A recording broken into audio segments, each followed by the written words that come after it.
P&P Live. My name is Heidi, and I'm the Community Outreach Coordinator of Politics and Prose, and I have the pleasure of hosting our event this evening. Thank you for joining us and tuning into this format where we continue to bring authors and new books to you.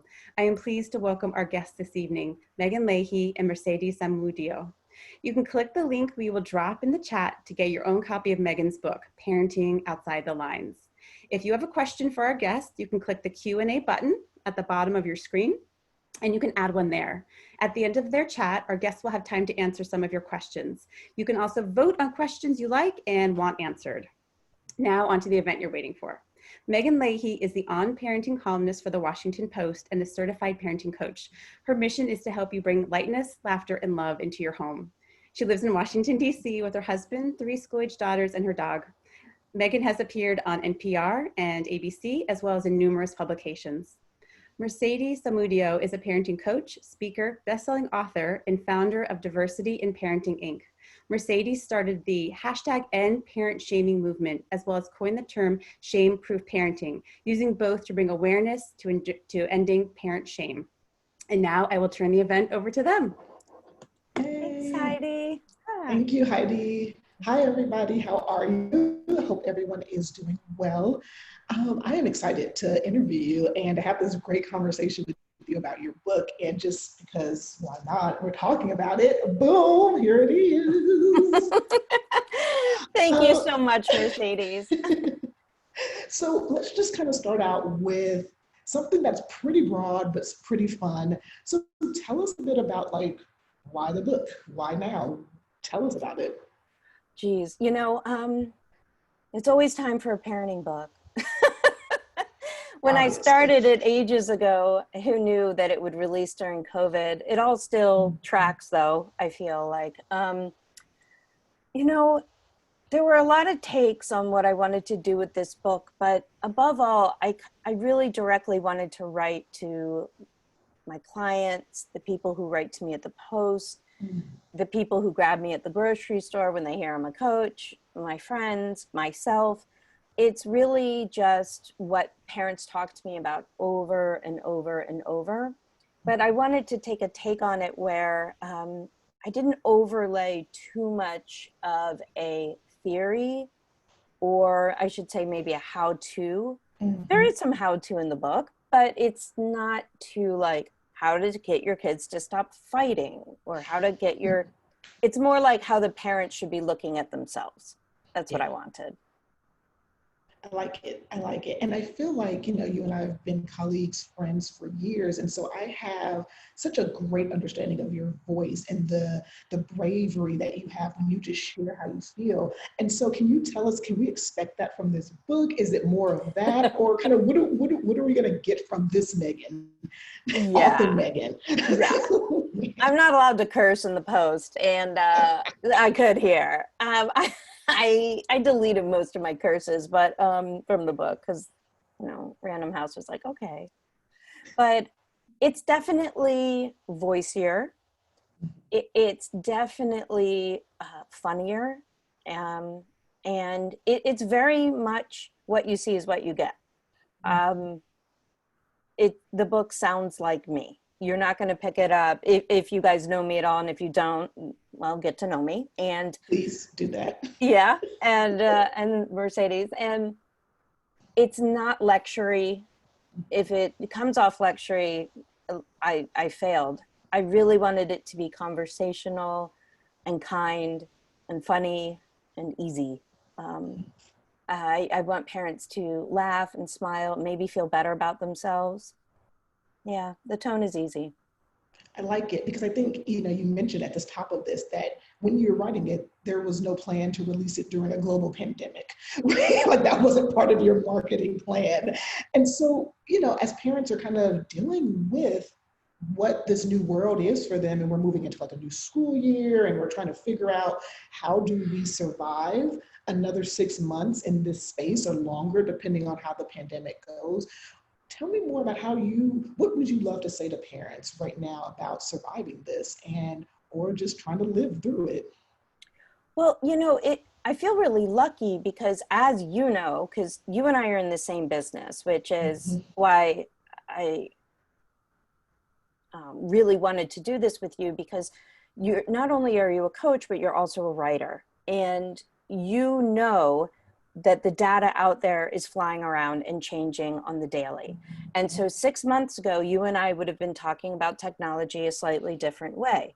Yes. The APA recommends this, the APA recommends that. Now we know that's not really relevant because kids have to use technology to learn, to talk to their friends, to talk to their grandparents, in some case talk to, you know, a mom or dad, or, you know, that they can't see or whatever. So I feel really lucky because I did not write this book prescriptively. Like, don't let your 5-year-old use a phone. Don't let da da da da da. Don't do this, don't do that. Or you're always going to have a mess. I left it very like, you know your kid, right? You're the boss of yourself and kind of the boss of your kid. You think you are. You have to do what works for your family. So here's what you should consider.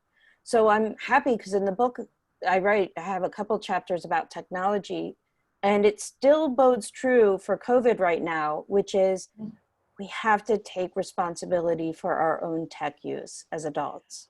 I am the worst at this. I'm addicted to a game called Wooden Blocks. It's like Tetris, but they're wooden, and Yes. I can't stop playing it. My kid could be like, I'm going to run away and join the circus. And I'm like, no, no. But the thing is that the kids are like, they're not going to listen to us if we don't have any boundaries ourselves. Right.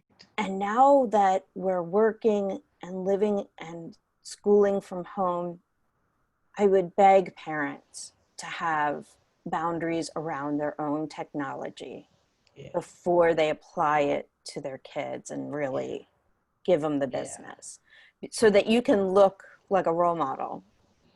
Yeah. The other thing about, well, I'm going to let you ask another question because I'm rambling. No, keep going. What's the other thing? Tell me the other thing about question. The other chapter in the book that I feel like is super relevant right now is my chapter about apologizing. And, you know, you have a lot of work around shame and how destructive shame is in our parenting lives, in families, generationally, how it keeps unfolding, right? And if we can give ourselves the space and the humanity during this time to give and receive heartfelt apologies, we could skip over so much guilt, shame, berating of ourselves, second guessing, comparison, all those things we do.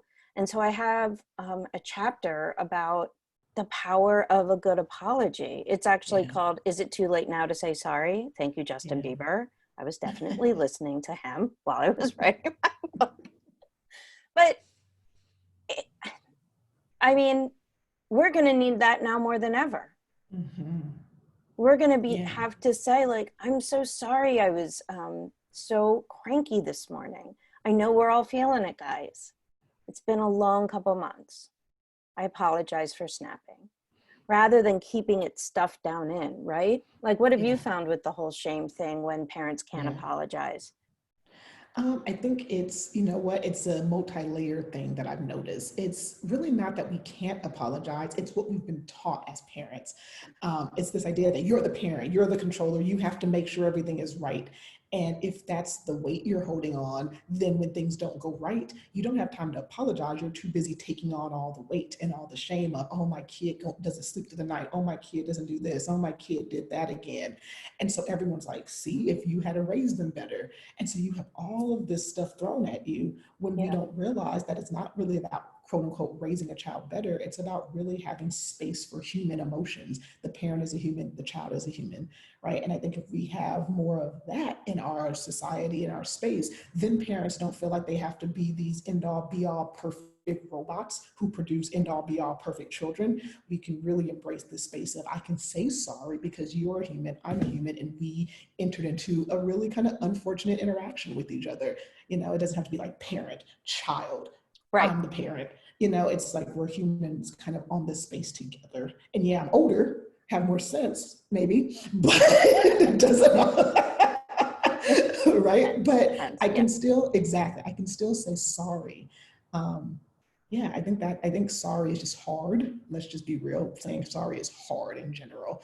And It so is. And I write about it's vulnerable work. yes, it is. It It is. a lot of us were not apologized to growing up. I write about that. Ever. My mom was actually a Ever. beautiful apologizer to me, which That's is beautiful. such a blessing. But a lot of us were not apologized to, or if we were, we got apologies, but I'm sorry, Yes. but I'm sorry, but if you hadn't done that, I wouldn't have had to yell at you. Yep. Or Yep. we get apologies. Some parents do apologies because they have to hold a boundary. Mm-hmm. They don't want the kid to be upset. Yeah. Rather than just letting something play out. Yeah. But you're on the money with, if we didn't get it, we're learning a new language on the fly, and now let's double down in an untenable situation where we're smushed together. Yes. Yes. All the humanity. All the humanity. A parent this past weekend said to me, I'm so angry with myself because I haven't figured out what we're going to do for the school year. Do you have any suggestions? And I said, well, just do what you did last pandemic. And everyone started laughing because no one's dealt with this before. Like, I have so many parents beating themselves up. I don't know what I'm doing. I'm messing up. I'm like, yeah, no one's ever done anything like this before, ever. We've never been at this place right before school where right now you're not at Target doing school shopping. You're at home trying to prepare for virtual learning possibly. Like, it's such a different space, right? And and allowing that humanity and asking yourself, so like every chapter in my book ends with questions that parents ask themselves, right? I have a big chapter about why are my kids fighting with each other so much, right? Well, you can go get a book, and there's some really great books out there about how to make them stop fighting or help them to, whatever, right? Behave better, behavioral books. And they're great books. I'm not going to say they're good or bad. But I'm really more like, okay, did you unconsciously create competition? Whoever gets to the bathroom to brush their teeth first wins. Guess what? The faster kid's going to get there every time. People get pissed when they're losers. They're going to fight. Yep. Are you always placing one child in charge of the youngers? I'm guilty of that. For a while, my older daughter thought her name was Sophia. Can you go get? Right. Are you favoring a child because they were born premature and you're always afraid of them getting sick, of them being vulnerable? Do you temperamentally mash up with another kid and you like them better? Which no parent wants to say. I love all my kids. I'm like, you'll step into a train for all of them in front of a train. But who will you take to the movies willingly? There's generally what? Right. So I'd rather have parents look at, how did this come to be? Not in a blame, shame way. Just let's look at the dynamic so we can address it properly. Yeah. Right? Yeah. It's kind of easy, but the hardest work. Well, yeah, it's the hardest work because we're asking parents to do this while they also have to be a parent, right? I feel like we don't allow parents to exist as a human anymore. I've seen so many people who once they, they have this whole life that is beautiful and various parts great and not so great. But then when they have kids, it's like, well, I'm a parent now. And it's like, and we make parents feel like they have to do that. Yes. I did a talk this morning. I don't even remember now. Oh, it's for a teen magazine for parents of teens. And I said, I really it chaps my ass when I hear that thing of put your own oxygen mask on first so you can take care of other people. And I'm like, how about you put the mask on because you're a human deserving of air? Thank you. I love that. Why do we have to take care of ourselves so I can keep emptying myself out? Can I not just exercise because I like to exercise? Do I have to do it to have more energy to wipe his ass? Like, Yes. And the truth is, obviously, parents want to show up as their best selves or whatever that means. I go for like 75% of the time I'm okay. But I think that there is a sacrificial message unintentionally, even in our self-care message. Yes. And the parenting language and what the position that the country has put parents in, right, is sacrifice your kids or sacrifice your job or sacrifice your well-being all at once. Right. Who's going to lose today? Right. Right. So I don't want my book to make you feel worse. And it probably won't. I can't own that it won't forever and ever, amen. But I want you to feel free. I mean, it says, forget the rules. Yes. Yes. I don't want you to do what you think you should be doing. I don't want you to, look over here, look over there. Well, they're doing this. I need to do this. This is your time, if ever there was, to be like, here's what my family's doing. We're eating dinner every night in front of the TV, and it's going to be organic nuggets. Yes. I like it. Yeah, that's that. I like it. And I like it because it gives parents permission. I think for so long, things have been very prescriptive in the parenting world. And I think it allows parents to say, what do we need? Because every family does not look the same in any way, shape, or form. And I'm not even just talking about like physical looks, but families come in all shapes and sizes. I was raised by my grandmother, we were a family, but there's never any talk about how do you create a family that's not the two kids, mom and dad, dog, and picket fence. Like, how do we talk about that when there's nothing that talks about those different types of families that come together and support each other? And I think this idea, forget the rules. I love tap into your wisdom, right? How many parents do that? Right? Well, in our culture, and I write in the beginning, we've monetized fear. Parenting fear has been monetized. And I recognize that I'm actually part of that. Yeah. Right? People call us because they don't know what to do. And then hopefully our work is different, but parenting fear has been monetized. And because of a circuitous loop, like a snake eating its tail, I mean, parents haven't lost their instinct. It's all in there, but they've stopped listening. And even when you just ask them, what do you want to do? I write in my chapter, it says, why have all your techniques failed? Right? Like, why have all the parenting techniques failed for you? And I'm sure you get this all the time. So often the kid is sleeping in bed with mom and dad, and I'll whisper, but do you care? And they'll go, no, I like it. Yeah. I said, who cares? Yep. Your kid's going to go to college, God willing. Yep. And you won't go with him. Yep. Who cares? You've been at work all day. Your child hasn't seen you. They smell you. They feel you. They hear your heartbeat. They're touching you. There's this deep connection happening. And if it doesn't bother you, don't let culture say it should. Right. It ain't nobody's business. Right. Where anybody sleeps in your house. As long as there's no abuse, no shame, no anger. But like you've noticed, I'm sure, they have to ask like an expert's permission. And I want to be like, no, you don't, especially during COVID. No, you don't. Yes. Yes. There have been so many parents that I've worked with during this time specifically where that's the idea where they'll say things like, I don't want them to grow up and be spoiled. I don't want them to grow up and be technology dependent. I don't want them to lose a whole year of school. And while I tell them those are such valid points, I always say this, just for 2 days, watch them and see how they're doing. Tell me how they're doing for 2 days, 3 days, a week. Don't worry about everything while you're trying to reshift and restructure. Just look at them. One of my moms came back the next week and said they were so happy.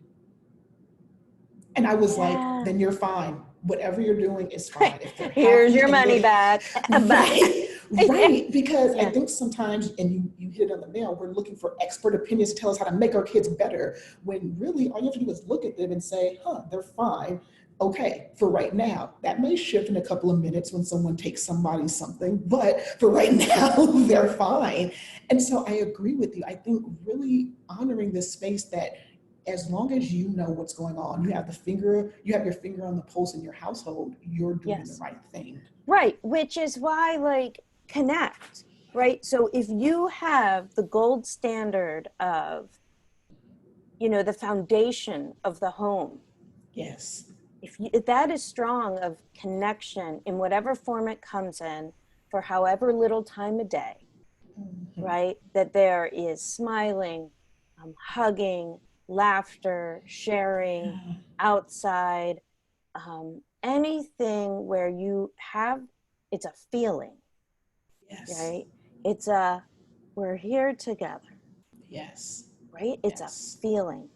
And if you can capture that feeling, it means that your heart is softened toward your child, and your child's heart is softened toward you. Yeah. And that is the path to getting through this. I agree. Because you can teach any animal a myriad of tricks. Yep. Like, these kids will learn. I mean, the kids who you and I both know, the kids who are in crisis are not generally the people that call me. Right. Right.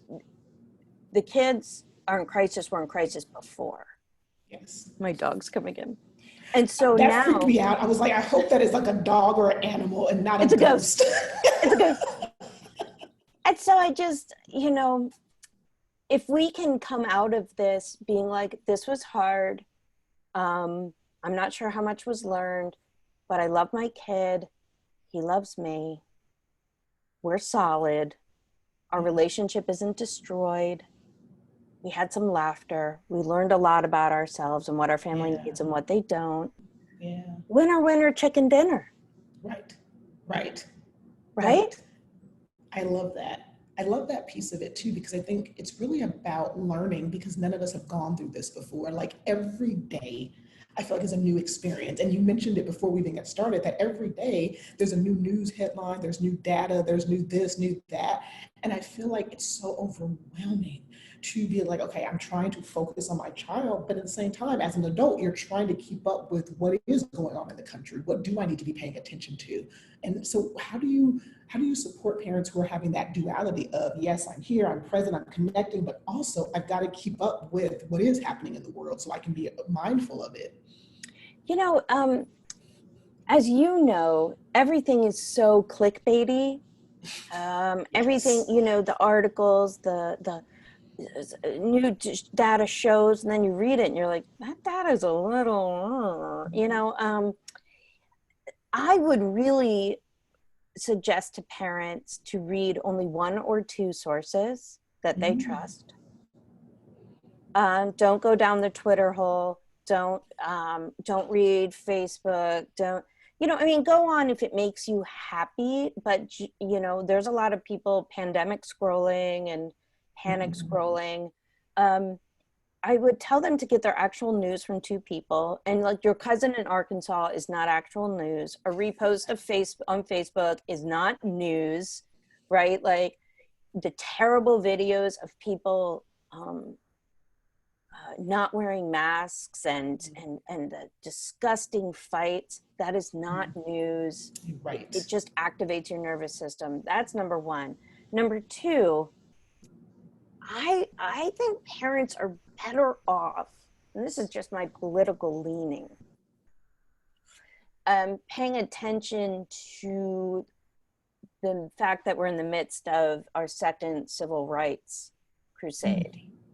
I think that science is doing its thing. All right. Yes. There's nothing I'm going to do about that. Yeah. Right. Like, the smartest people in the world I trust are like doing their little test tube things. And right. There's a race right now because everybody wants to get it. Yes. I would be more concerned with the people who are getting left behind. every day, and what that looks like right now, and what we're going to do about that in days to come, months, and years, the economic impact. So I would prefer parents to keep their eyeballs on that. Yeah. Because now I think we're like, oh, we're all in this. Yes. We could pretend we weren't before. Those white people. Right. But now we're like, oh, okay. I think that's better for kids. I agree. And I think it's also can be turned toward not Pollyannish positivity, but a hopefulness. Right. Right. Because the pandemic is squirrely. We've had a lot of hope. So too in civil rights. But I would just read one or two things and just tell the kids from young to old, we're working on it. Yeah. There are adults not doing their best. Yep. You will read this in history books. Yep. We can talk about how adults aren't doing their worst. Right. Right. But there's no need to harp on about it. Right. It's hard and it's long, you know? Yeah. And what do you think? I agree with everything you just said. And I think especially as you are trying to maintain some semblance of sanity in your own space, I think it's really important to monitor how you show up in the social media world or how you allow it to enter into your family even.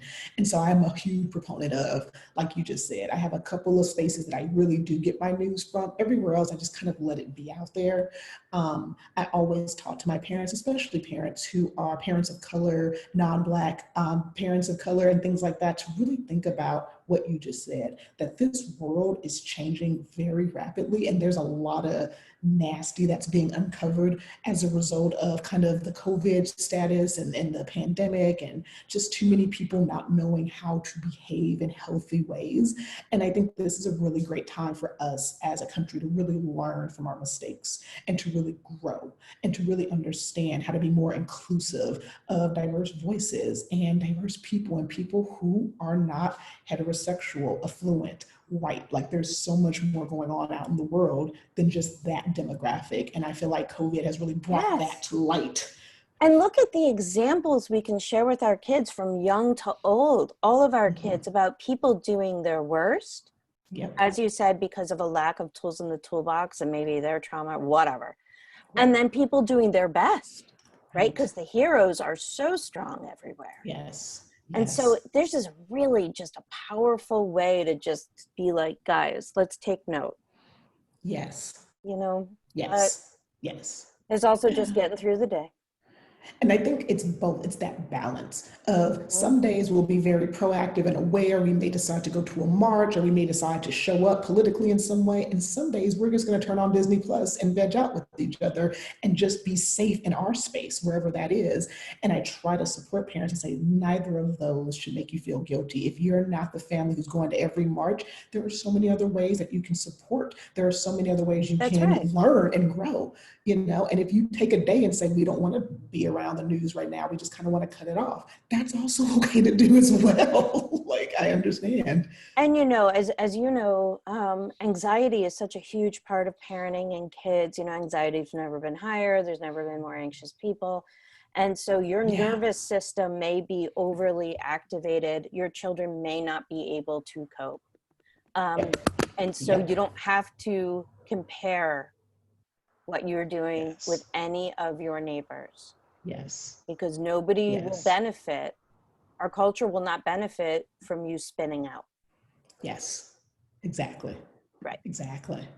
Right. And so I feel like we have a great discussion going on, and I'm seeing some great questions actually coming up. And just before we jump into the question piece of this amazing talk, I want to remind everybody, please feel free to drop your questions in the Q&A portion of Zoom. You can also kind of vote for ones that you think are really important to get answers to. And so we're going to dive right in. And as you see us asking questions or answering questions, feel free to throw yours in. So are you ready, Megan, for the questions? Ready. Awesome. The first one is coming from Carolyn, and she asks, do you have any advice for getting through a full-on preteen tantrum plus sass? Mm. Yeah, I had to add the sass on there. I got a couple of them at home. And I grew up sassy. Yeah. So preteen, so a tween. They don't say how old? No, just preteen. Okay. It's a rough time hormonally. So I think the best thing to do with all children, but really, really, really, really with those preteen, those tweens, is to, as best you can, not take it personally. If you can put that in an alarm in your phone, a sticky on your wall, pull down your visor in your car, don't take it personally. It feels personal. And trust me, these kids can put their sentences together where they are coming at you and they know where all your buttons are and they're like, bloop, bloop, bloop, bloop, bloop, bloop. It's though so intense in their brains. Yes. The neuro synapses are just pow, pow, pow, pow, pow. And what may have happened in school a week ago can slowly come to this explosion on you over a pork chop. Right? And you're left reeling. Parents are left and caregivers are left feeling abused, reeling. And I'm not suggesting that your kid can just fire on you, just grenade you and just rip you apart. We don't want that. But in that moment, you don't have to pick up that rope. You don't have to join in. You can circle back around, right? So as you know, there's this lie in parenting culture that we have to nip it in the bud. We have to stop that right now, the immediacy of the problem. Unless your kid is hurting themselves, hurting you, or destroying the house, everything can be addressed later. So you can go back to, little Jeannie and say, hey, you were in the kitchen and, you got super upset. And I think it's about this, but is it about something else? If you have a decent relationship with your tween, they'll be happy to correct you. And maybe they'll tell you what's wrong. It's also not popular. And I write about it in my book a bit. You can just let it go. Not everything has to be a thing. You can just be like, okay, babe, you're having a bad day. I still love you. You're still my girl. There's nothing that you can say that will separate us. Right? Yeah.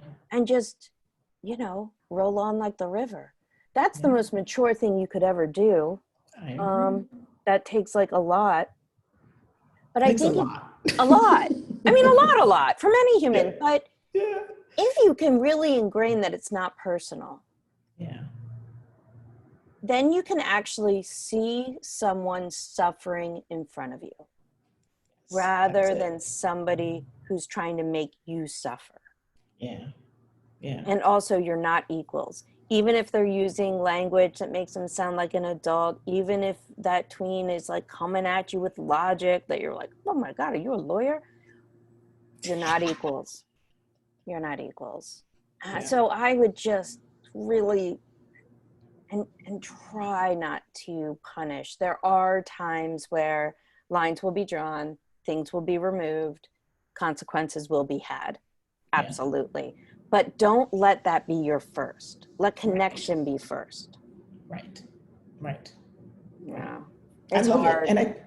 And I think one of the pieces that I really appreciated was this idea of really taking some time to realize that people get to have bad days. And I think we don't teach parents that, number one, you get to have a bad day, and so do your kids get to have a bad day. We make people feel like you always have to be able to articulate how you feel and just share your feelings. And sometimes you're just not able to do that. And it doesn't come off in the healthiest, nicest way. Well, and I have a chapter in my book about how we invite trouble. So we'll get a kid, let's say it's COVID, let's say you're in a pandemic and you're doing online school and your kid is fried because we know that online stuff makes them tired and wired. And then you start peppering them with questions. Well, what'd you learn? How was math? Was the teacher good? Was Frank on? Do you think Frank's still doing it? I saw Frank on his bike. Do you think, Mom, shut up? You can't speak like. I have a whole chapter in my book where it's just like, okay, hold on. What you doing? Why you pushing it like that? Yeah. Right? Like, read the tea leaves. Right? I So love that. we can just save ourselves a lot of trouble. I love it. I love Yeah. it. Yeah. I love it. Yeah. It's hard. I agree. Let's jump into another one. I think Carolyn, she's like, listen, I'm here. Let me get the help that I need. She says, how do you forgive yourself when you lose your bleep? Oh, I mean, you just do. It's not, self-forgiveness doesn't mean that it wipes away your shame. You may just have to dance with it for a while.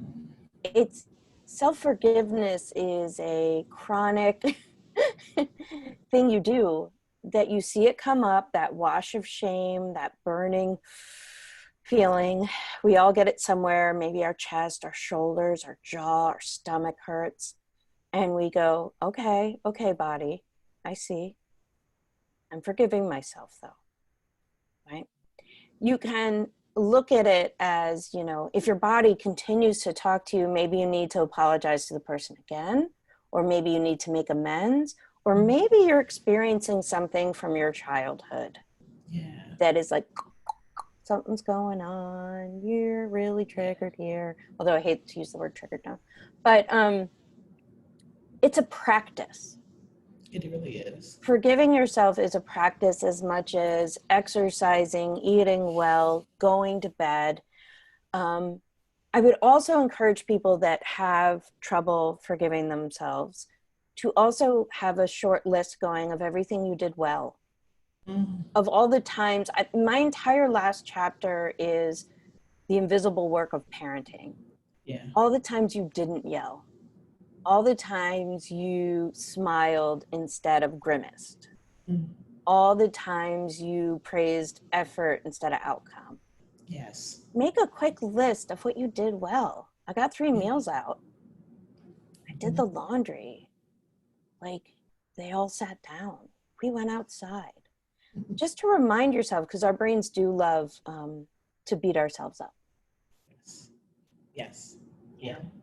And I really want to harp on how forgiveness is a practice and you won't always get it right. But I think it's really important to remind yourself that you're human. That is like the crux of everything I talk about in shame-proof parenting is you are still a human. Being a parent did not make you an X-Man or, Superman. You're still human. And so you will mess up. You will say the wrong thing. You will forget the wrong favorite color. You will forget. Like, it's just part of being human. And so I think it's just that practice of saying, okay, I forgot their favorite color. It's okay. I'm still good. I'm still a good parent. I still love my child. Let's move forward, Right. I'm still a good human worthy of love and respect. Yes. Yes. Yep. Exactly. I like that.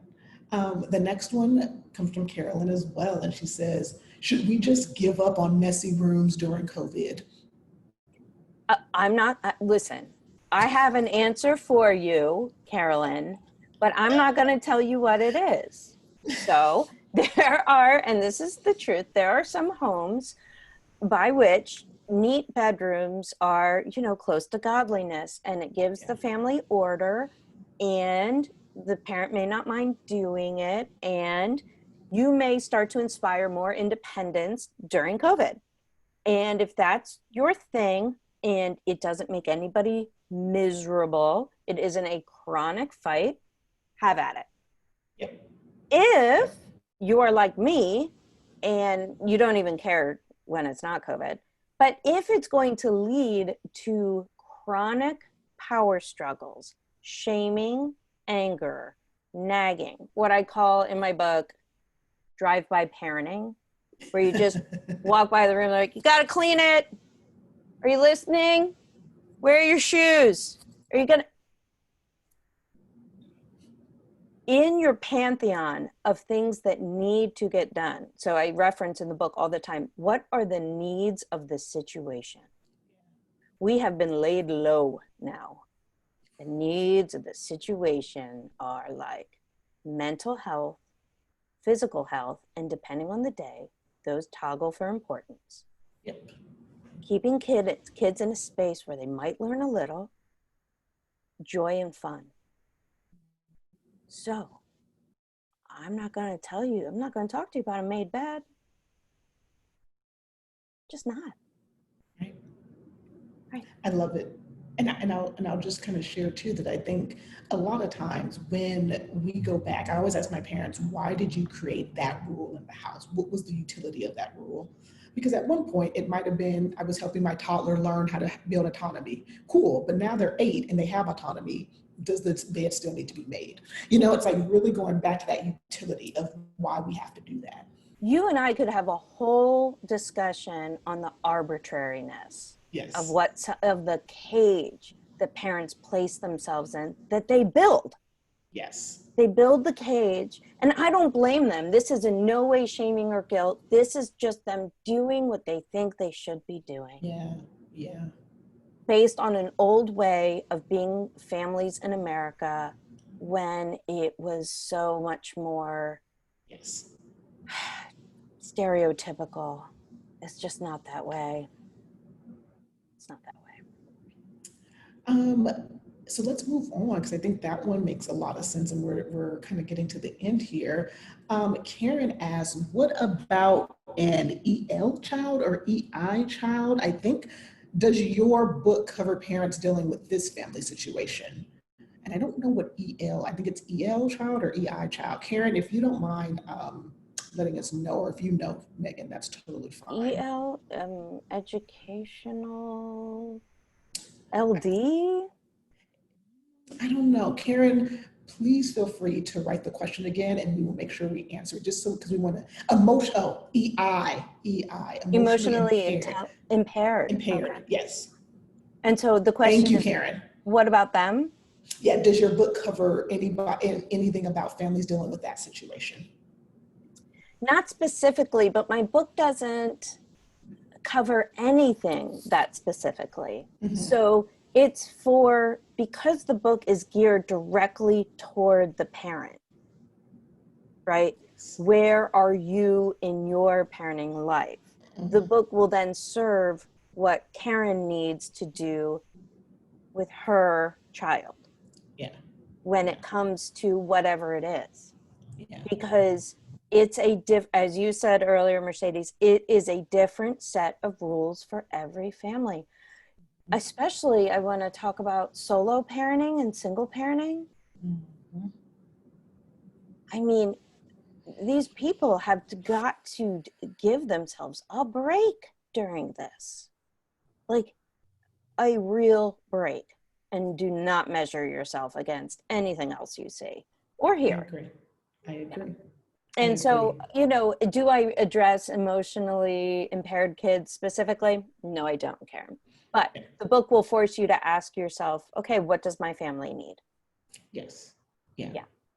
And I think that I love books like that because, yeah, we have prescriptive books about specific types of issues, but I think also I love books that give parents the opportunity to really figure out who they are, what's their parenting style, what's their family structure, and what works and doesn't work. I always share with my parents, like, oh, what parenting book should I get? I say, start with the other question, which is, what does my family need? And then search for the book that will give you tips, strategies, support on that. Because not every parenting book, even if it's been on Oprah's book club, will help you. Like, you don't know for sure. And as you know, it can cause so much more harm.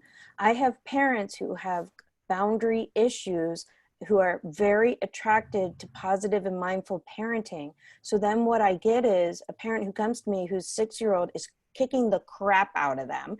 And the parent's like, you seem angry. Let's have a breath. What should we do? I'm like, this book did not serve you. That theory is a beautiful theory. Nothing wrong with it. Your kid doesn't need more. Not at that moment. No. No. And the kid just feels their insecurity and it keeps going Yeah. because they're looking for the parent to be a strong leader, not a Yes. shaming, it's strength. Right. Yeah. Right. I would love to talk about that more too. Not obviously next we have like, other questions, but this idea of what does it mean to be a strong leader in your family versus someone who has like this utmost like tight hold control over their family, and how to help families really balance this idea of I'm the leader of my family, but I don't have to hold on to everybody for dear life and have total control. So that book 2, maybe. Book 2. Got maybe. it. Done. Another question here is from Jennifer, and she kind of gives us a little bit of background. She says, my kids do relatively well with online school, but work much, much more slowly than they did when they had our normal schedule. Is it wrong to help them set more time limits so they can have more healthy breaks, or should I let it go and let them spend time on school? I've tried engaging them on creating a better balance and modeling stepping away from the screen, but so far they seem to sort of be content to just let school go on longer than usual. And she leaves that with help. You know, I was, it just made me think of what you said before, Mercedes, in the conversation about step back and see how it goes, right? Step back and watch your kids, right? So she has a lot of ideas and a lot of like boundaries and time and this and that, and that's awesome. We know that she has those tools in her toolbox, but a lot of schools are coming forward with a slightly different curriculum than they used last spring, because they turned on a pivot. I mean, they would literally like snatched up a platform and were like, here we go. Made it up as they went along. Amazing. Teachers, amazing. So this time though, they've had a lot more time to plan, God willing. So I would see how it goes for a bit and take note and have family meetings at breakfast, lunch, or dinner and just say, this is what I've noticed. How are you guys feeling? What do you think? And get their input, right? But before you jump in, have a list of what you might do, but I would see how it goes for a little bit. Yeah. So you don't make trouble. Right. Right. Yeah. Because And I God think knows there's going to be enough to do. Yeah, and I kind of think that's a good space to start in, because again, at the end of the day, everyone is trying to figure themselves out, including our kids. And so our kids are trying to figure out, how do I study without the instruction that I normally get during this time? How do I manage my workload without having my tutor or my friends, that I can talk to? And so I think your kids, it just sounds like they're trying to figure out, okay, well, maybe it'll take me longer, but oh well, I'm just going to do it as I need to. And I that may agree not be a problem. Right. I agree. Yay. Hey, those are great questions, by the way. I love the questions that you guys threw out. I They were know. amazing. Thank you, everyone. Yeah. Thank you to both of you. Honestly, I felt my blood pressure went down by several numbers. Really? Yes, just listening to you. Honestly, I laughed and I cried and I felt like I can do this. It's better than cats. It's better than cats. I laughed or cried is better than cats. Honestly, yes. Thank you. Honestly, we've all been struggling, right? And so just even both of you, the pieces of advice that you gave were so tangible and that you can take and do right now. So thank you. Yeah. Yay, thanks. Yeah. I did want to ask you if you have time, just really quickly, because I wanted to both of you to have, just maybe a question that some of us might enjoy hearing as well, is what have you both been reading this summer? Mercedes, go ahead. I'm a nerd, you guys. I'm learning how to be an EMDR therapist. So this is actually what I've been reading, how to do EMDR. I'm actually like a nerd and enjoying it and learning it. So by this time next year, I'll be EMDR certified. Like, that's what I want to do. Awesome. Yeah. I'm a nerd. No, you're not. You're smart and curious. Yes. Okay. I'm reading a book called Parenting Outside. I just read it and read it. I'll never be sick of it. And then also I'm putting together a tween and teen class as an online class. So I'm reading Boys and Sex and Christine Carter's The New Adolescence. Wow. Flipping through those. So I'm in the tween and teen life, but mostly this. Yeah. I heard that was good. 5 stars. Oh, well, thank you all. Thank you for the questions. Thank you for the conversation. Thank you for everyone who joined us this evening. And we really appreciate the both of you being here. Like I said, I think that this is an amazing book and people are going to get so much out of it. So thank you so much. Yay. Thank you, Heidi. Mercedes, love you. Thank you. Thank you. Yay. Yeah. Bye, everybody. Bye, everybody. Thank Bye. you. Thank you. Bye.